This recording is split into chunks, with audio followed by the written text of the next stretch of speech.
Now, Ukraine's President Volodymyr Zelensky is set to join European leaders in Copenhagen as the US looks to step up its support for Kyiv in its fight against Russia amid signs of fading military backing from the United States. Speaking after the EU leaders' meeting at the summit, European Council President Antonio Costa confirmed that leaders have endorsed key flagship security initiatives, including plans for a European drone wall and an Eastern flank watch.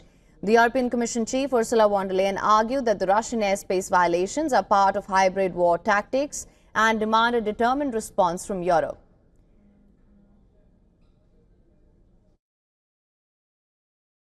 Questions loom over drone wall's utility. European Commission President has emphasized that protecting the continent's eastern flank closest to Russia will be a top priority.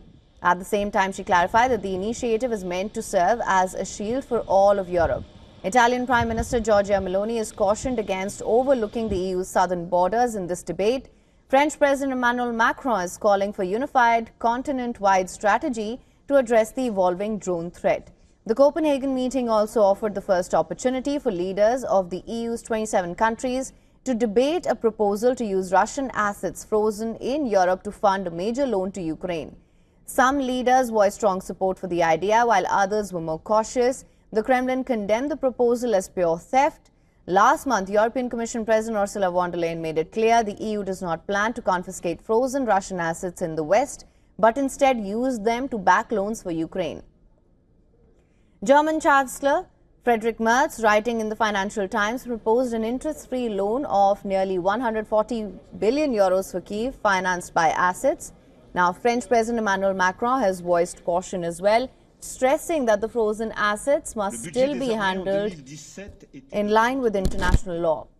Belgium, where the bulk of Russian frozen assets are held, maintained that the EU-wide guarantees will be essential given the financial and legal risks.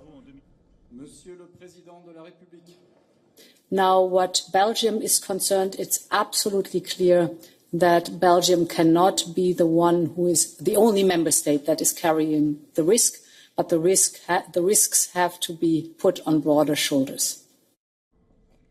Now, Ukraine would only repay the loan once Moscow pays reparations for war damage inflicted since its invasion. This ensures that Ukraine can access funds immediately instead of waiting for eventual Russian payments.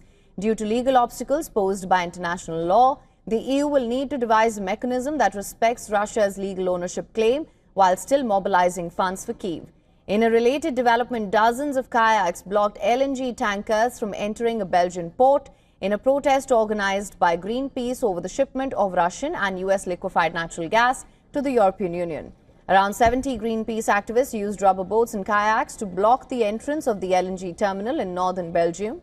The demonstration comes as European leaders gather in Copenhagen to discuss European defense and the Ukraine crisis.